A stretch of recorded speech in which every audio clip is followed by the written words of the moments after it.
आज छतरपुर और खरगोन की समीक्षा की गई।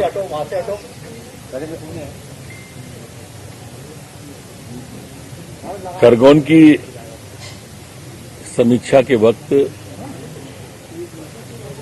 एक विषय आया कि एक दुकानदार ने जो दुकान खोली थी अनलॉक 1 में, वहां से संक्रमण फैल गया।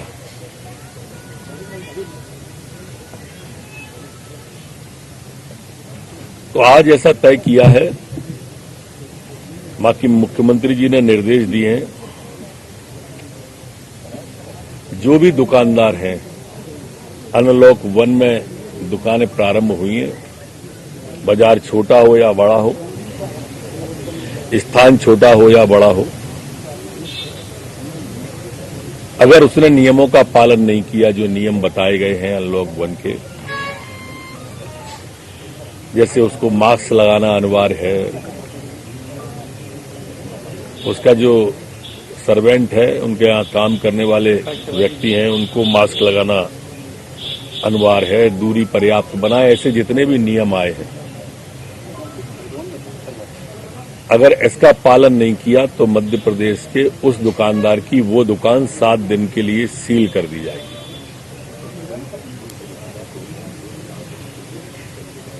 और उसके आसपास जो दुकानदार हैं, उनसे भी हम सहयोग की अपेक्षा करते हैं। जैसा खरगोन में हुआ,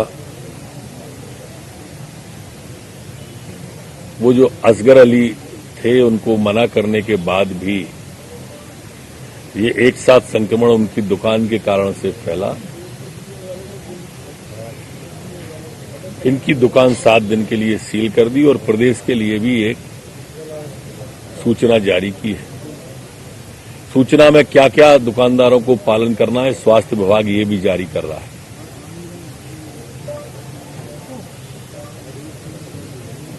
एफआईआर भी इन पर की जाएगी, चूंकि ये प्रशासन से असहयोग कर रहे थे। इसी तरह से जो नवाब खान के बच्चे थे फसाना, और वो जिन्होंने वीडियो वायरल किया था कि पूरे खरगोन में हम कोरोना फैला देंगे, जो चाइना से पढ़कर आए थे, चाइना में मेडिकल की पढ़ाई पढ़ रहे थे, नफासा या क्या नाम था, उन पर भी एफआईआर करने पे कहा गया है।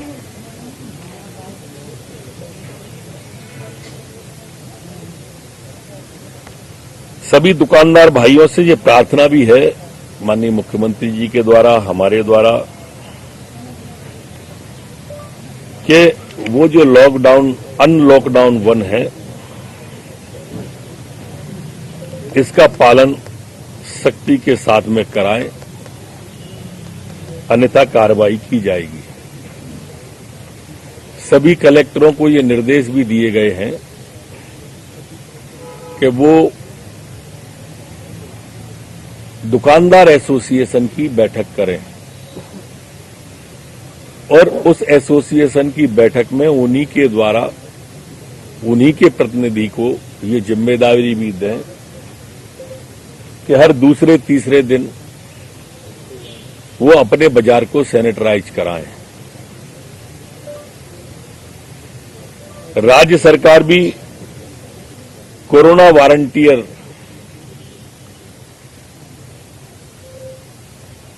बनाने का तय किया है। इसमें एनसीसी,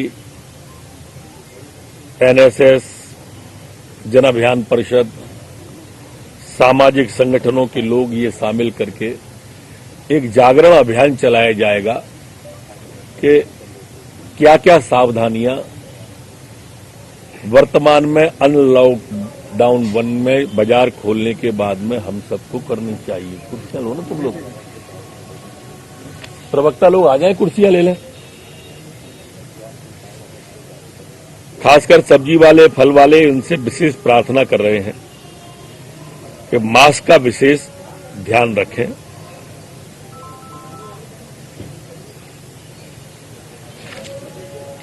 जैसा मैंने प्रारंभ में कहा था कि बाजार खुला, लॉकडाउन 1 प्रारंभ हुआ, लेकिन इधर हमने राज्य सरकार ने भी अपने सैंपल लेने का स्ट्रेंथ बढ़ाई है। कल हमारे 6,195 सैंपल हमने हाईएस्ट लिए। परसों की रिपोर्ट जो कल आई थी वो जान के आपको भी प्रसन्नता होगी। संडे को आई तो हमारे नए केस आए 198 और डिस्चार्ज हुए 398। आज की जो रिपोर्ट जिसको मैंने 6,195 हाईएस्ट आपको बताया था, उसमें से 194 नए केस आए अनलॉकडाउन में और डिस्चार्ज हुए 161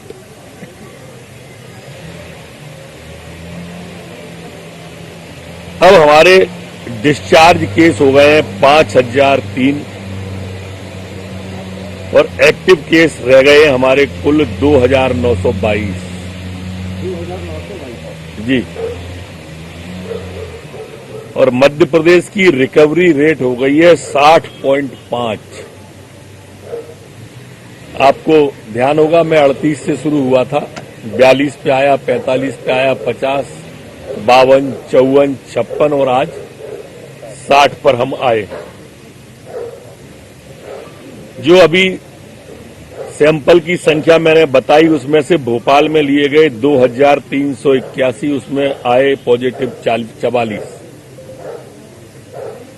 इंदौर में 922 में से 53, उज्जैन आए 18, खंडवा आए 8, बुरहानपुर आए 2, ऐसे पूरी सीरीज है वो अपने 52 जिलों की। और अगर हम इंदौर उज्जैन को छोड़े तो बाकी स्थिति 1-1-2-2 1-1-2-2 ऐसे करके है। मौत 8 कल आई थी, आपने भी देखा होगा। एक तो हमारी बिटिया जो गैस का सिलेंडर फटने से हुई थी मौत, तो गैस के फादर और वो आ गए थे बिटिया, और उसके बाद में पॉजिटिव वो निकले थे। इसी तरह से इंदौर में भी हुई है, जबलपुर में भी जो पेशेंट थे। यहां मैं ये बात कहना मुनासिब समझता हूं कि जो जैसे कल की भी हम देखेंगे जबलपुर की, या हाइपरटेंशन है, डायबिटीज है, दूसरे जो रोग है 60 के ऊपर, उसमें कोरोना सपोर्ट कर रहा है। एक बार कोरोना से आगे बढ़ने के पहले आपके माध्यम से ये प्रार्थना, फिर कि कोरोना के साथ जीने का अभ्यास और कोरोना से डरना नहीं है, सावधानियां रखना है। आज चिरायु अस्पताल का कार्यक्रम आप सब लोग थे, आपके कोई न कोई प्रतिनिधि थे, आपने भी देखा होगा। एक काफी गर्मापूर्ण भव्य आयोजन के द्वारा एक मनोबल बढ़ाने की कोशिश। हिंदुस्तान का चिरायु वो अस्पताल है जिसने 1,000 से ज्यादा पेशेंटों को ठीक होकर के भेजा है, एकमात्र। ये बड़ी उपलब्धि अपने भोपाल की है और उस अस्पताल की है, और उन सबको भी हमने बहुत बहुत शुभकामनाएं दी हैं। ये गेहूं पे आ रहा हूं मैं। अधिकांश जिलों में हमारी खरीद पूरी हो गई है। 5-6 जिले ऐसे हैं जहां अभी खरीद चलेगी, जिसमें भोपाल, इंदौर, देवास, श्योपुर, इस तरह से वो 5-6 जिले हैं। और आपको ये जानकर भी अचंभा होगा कि अभी तक हमने जो गेहूं खरीदा है, अगर उसको हम रैक के अंदर बांटते हैं तो 5,000 रैक भर जाएंगी, इतना गेहूं हम खरीद चुके हैं। और अगर ट्रकों में लादने की बात करें, ट्रकों में भरने की बात करें, तो ये 6 लाख ट्रक लगेंगे इसको भरने में।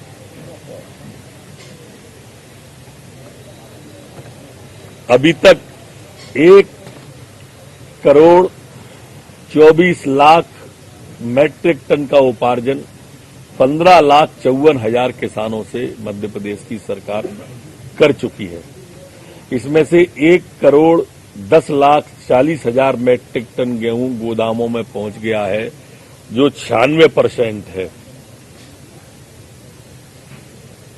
23 से 24,000 करोड़ रुपया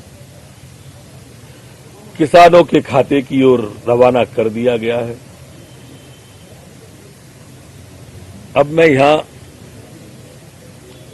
23,000 करोड़ रुपया,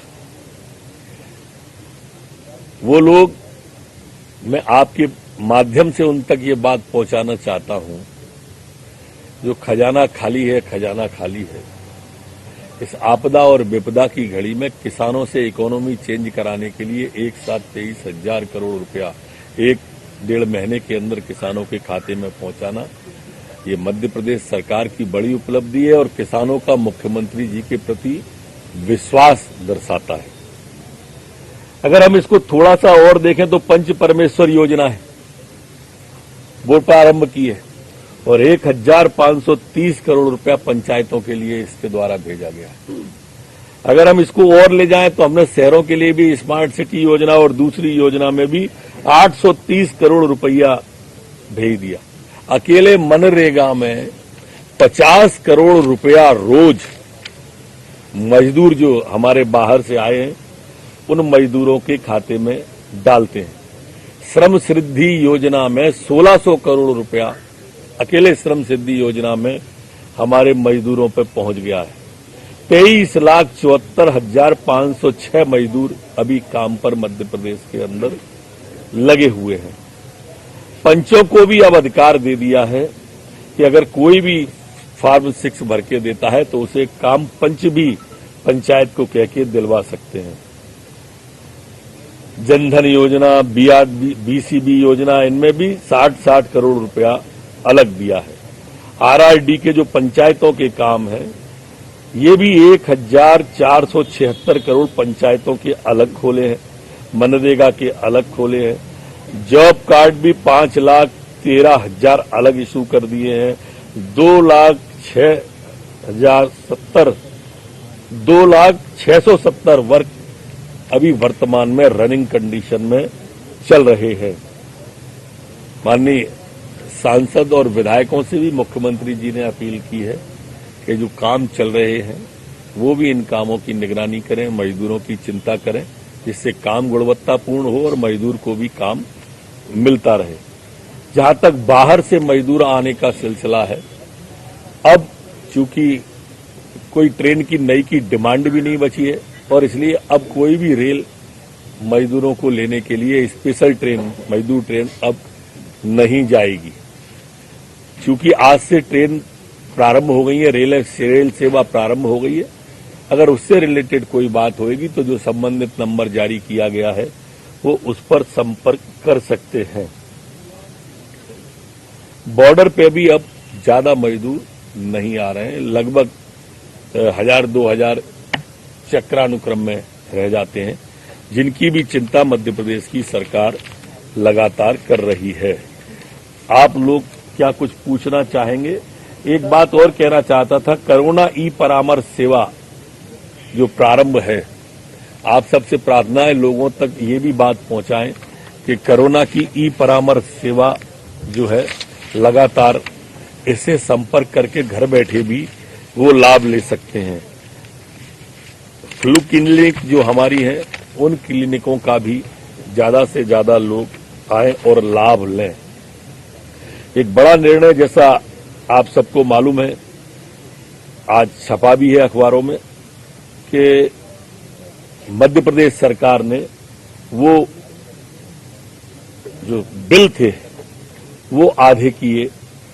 मैं उसके बारे में भी आप सबसे बताऊंगा। वैसे सभी आ गया है उसके अंदर में कि ये सुविधा जो है लॉकडाउन समाप्त होने के 15 दिन बाद तक की, इसको जो 7 दिन में की संविदा मांगती, कॉन्ट्रैक्ट डिमांड जिसको कहते हैं, सभी थी फ्रेश उपभोक्ताओं के लिए। तो मैं ये पढ़ना चाहता था आप लोगों के सामने। आप 2-3 पॉइंट कहेंगे तो मैं पढ़ देता हूं जो मैंने वैसे आ गए हैं आज की अखबार में। पर ये एक बड़ा निर्णय माननीय मुख्यमंत्री जी ने जो चल रहा था कि जो माह अप्रैल, मई और जून 2020 के विद्युत देयकों के स्थायी प्रभार की वसूली स्थगित कर दी गई है।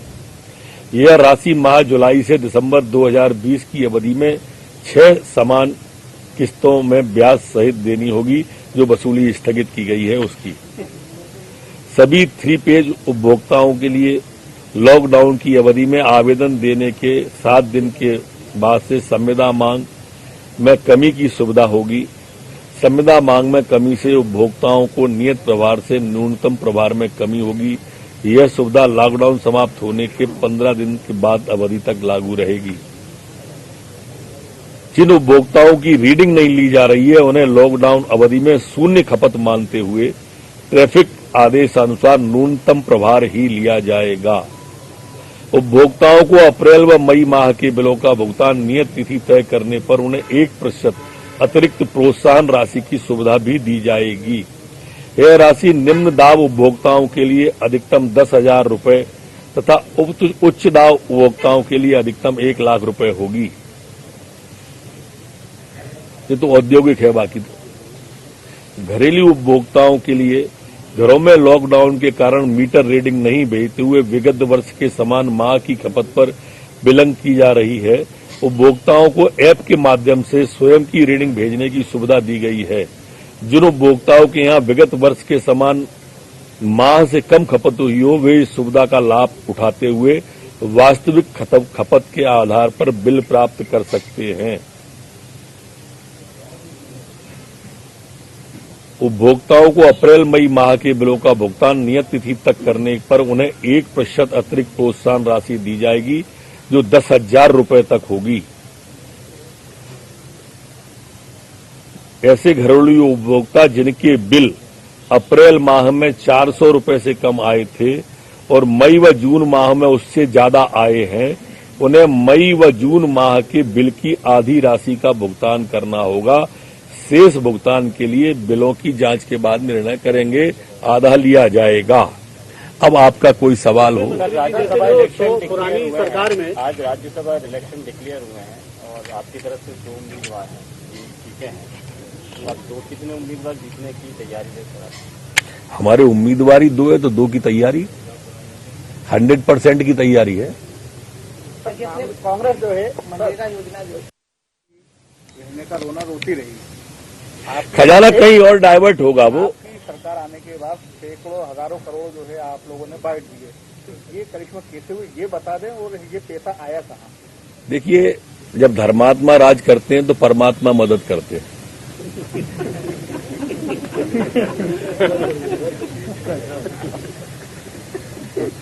तो स्वाभाविक रूप से जब नीयत साफ होती है तो बरकत होती है। हमारी नीति भी स्पष्ट है, हमारी नीयत भी स्पष्ट है, हमारा नेता भी स्पष्ट है, सब कुछ स्पष्ट है। मुख्यमंत्री जी के पास पिछले 14-15 साल का अनुभव है और जब दिशा उन्मूलक काम किए जाते हैं तो निश्चित रूप से बरकत होती है। इससे जुड़ा सवाल खूब आराम से पूछो, जितने पूछना किसी से भी जुड़ा पूछो। जो कांग्रेस सरकार 15 महीने के हिसाब से कैसा रहा है, दोबारा बोलो। लॉकडाउन का पहला दिन था, मध्य प्रदेश का कैसा? राहत भरा था, अच्छा था। अभी तक कोई अप्रिय सूचना नहीं है और मैं मानता हूं कि ईश्वर अच्छा करेगा। जैसे मैंने कहा, परमात्मा मदद करे। जो 15 महीने तक कांग्रेस सरकार खाली खजाने का रोना रोती रही, क्या उसको लेकर के कोई आर्थिक पत्र आप जारी करेंगे जिसमें उनकी वो वस्तुस्थिति जनता के सामने आ सके? हम तो ये मानते हैं कि लोकतंत्र के अंदर सबसे बड़ी कसौटी जनता होती है। इसीलिए जनता को जनार्दन कहा गया है। 2 लोगों से जनार्दन कहा जाता है, एक तो ईश्वर से जनार्दन कहते हैं, एक जनता से जनार्दन कहते हैं। और हम जनता को जनार्दन मानते हैं। जनता जो फैसला देती है वही श्वेत पत्र है, वो फिर दे देगी 24 पे। आप देखो, प्रतीक्षा करो, तेल देखो, तेल की धार देखो।